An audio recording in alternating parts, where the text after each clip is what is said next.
Hi guys! Welcome to my vlog. Magluluto po tayo ng isa sa pinakamasustansyang gulay, ang Baguio beans. Hugasan po muna natin siya bago natin siya lutuin. At i-prepare na rin po natin ang ating bawang. Habang piniprepare po natin ang bawang, yan, puputin po natin siya bago po natin siya hiwain para maganda po yung pagkakaluto ng ating bawang. Po natin yung balat ng bawang para maganda po yung pagkakaluto.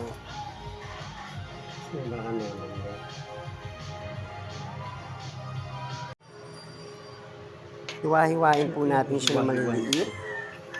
Yan, pinakamaliit at pinakamaliit.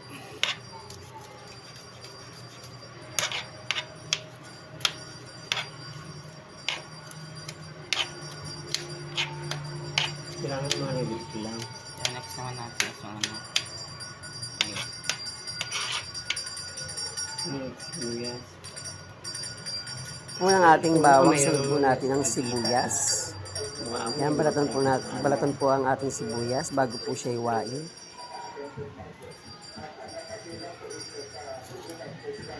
Medyo matagal po tayo magbalat ng sibuyas kasi hindi po tayo hassle sa pagbabalat.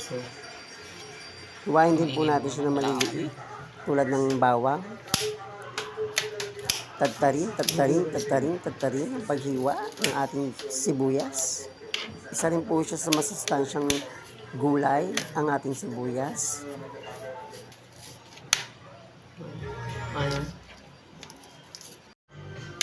Sunod na po natin ang ating tokwa. Hiwain din po natin siya ng mga maliliit. Isa po sa pinakamalinis na pagkain, ang ating tokwa. Sinasala po muna yan bago po maging tokwa ang ating tokwa.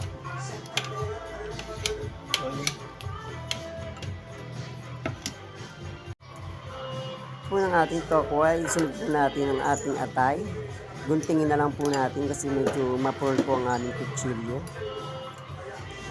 Ayan, guntingin po natin siya ng maliliit.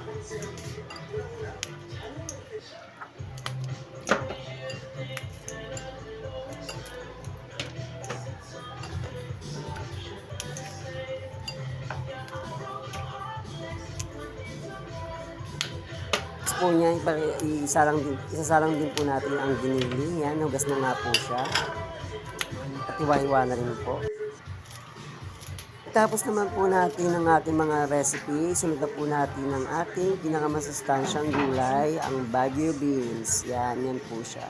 Fresh na fresh. Fresh gulay from Palengke, Bignay. Guntingin na rin po natin siya kasi po mapurol po yung aming kutsilyo.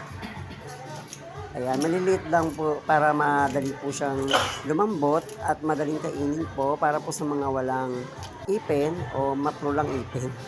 Ayan, at okay na nga po siya. Ayan po ang itsura ng ating Baguio beans. Ito po ang ating kalan. Isalang na po natin ng kawali. Painitin po muna natin siya after 2 minutes or 1 minutes. Ayan, tayo po natin siyang uminit. Pag mainit na nga po ang ating kawali, isunod na po natin isalang ang ating mantika. Ayan, medyo hindi pa po siya mainit. Ayan, isunod na po natin ang ating mantika. Dahil mainit na nga po siya, isasalang na nga po natin ang ating mantika. Ayan, isang sandok lamang po ng mantika para hindi po ganong makolesterol sa ating katawan. Antayin din po natin uminit ang ating mantika bago po natin isalang ang mga recipe. Haba naman. Pwede na? Isalang na po natin ang ating bawang.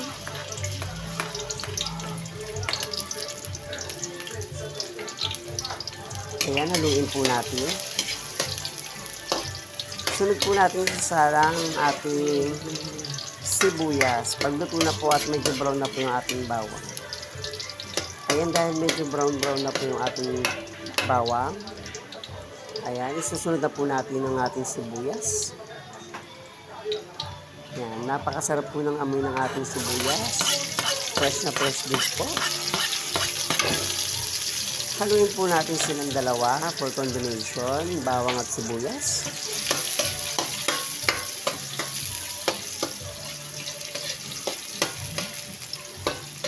Haluin po natin, haluin.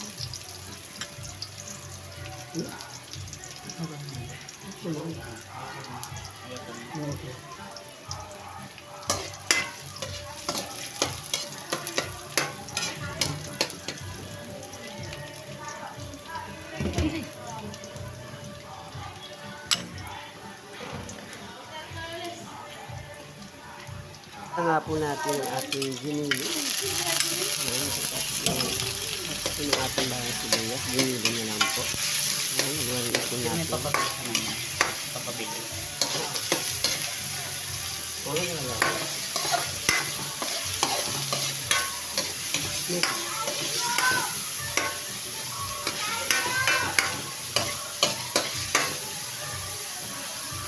Ito ang ating atay. Tumawa ka dun, tumawa ka tayo. Ataris ng ginili Ay, tignan mo na lang. sa gulay na bagay base. Lipat mo ano?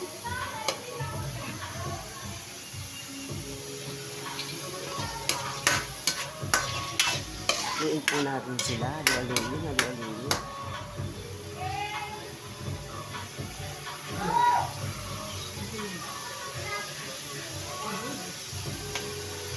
Sunod.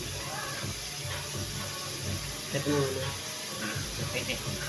Ako kasi papakol ka. Tatakpan mo. Pwede. Ano yung pantakip? Ay, yung sa gilid mo. Tapos po natin silang haluin. Pakuluan na muna natin sila. Takpan po natin ang ating kawali. Okay. Ayan, ang kumulo na nga po. Ayan, ang pangalan niya. Ihalo na po natin yung ating baggy beans. Ang isa sa masustansyang gulay.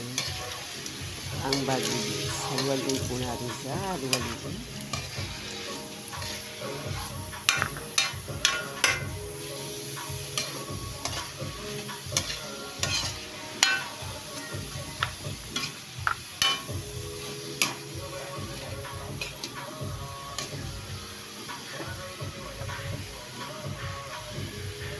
Ilagyan po natin siya Nawasa. ng tubig. 1 tablespoon of water.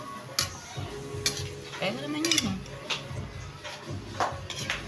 Kung po ulit natin siya, haluin.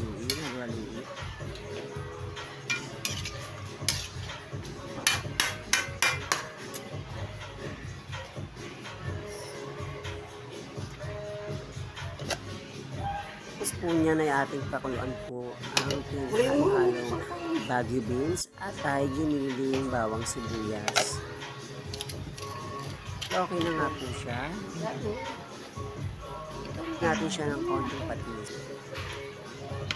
Palasa po sa ating adobong baggy beans. Hindi mo tayo endorser. Pagtapos po niyan, lagyan po natin siya ng magic sarap.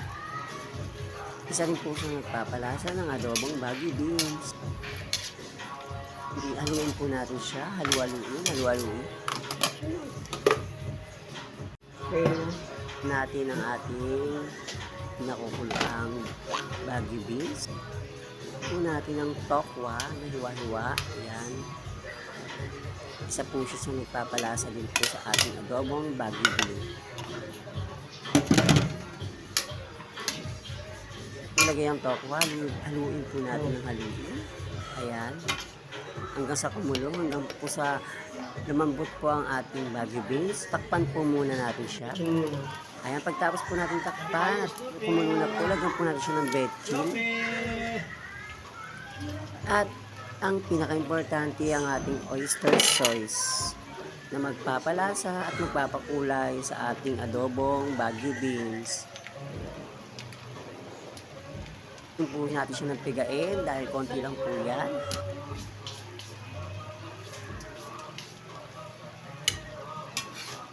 Po ulit natin siya habang kumukulo. Haluin po ulit natin.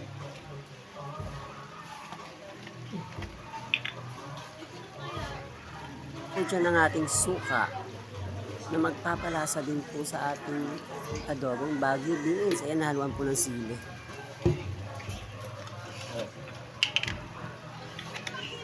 Ito po ang ating toyo na magpapakulay at magpapalasa rin po sa ating Baguio beans. Tapos po na ilagay ng ating lahat ng recipe. Haluin po natin siya at pakuluan. Sino ang makagagawa nito sa kanya? Natin siya ng konting asukal na magpapalasa rin po at magpapawala po ng pait sa ating lutuin.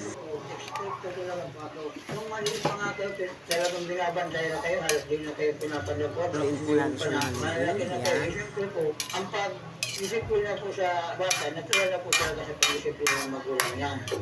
Kung malagay lahat ng recipe ng ating adobong Baguio Pagkabalik beans, mula sa laot saka po at ulit natin siya nasasaktan pa takpan niya at ang kanyang pakuluan. misis. Siya sa kanya, yun ang hindi na malaking Mapakuluan ng ating adobong Baguio beans. Yan na po siya. So dapat yan ang isang hotel dito sa Yan, at Pasig City. titikman na nga po natin.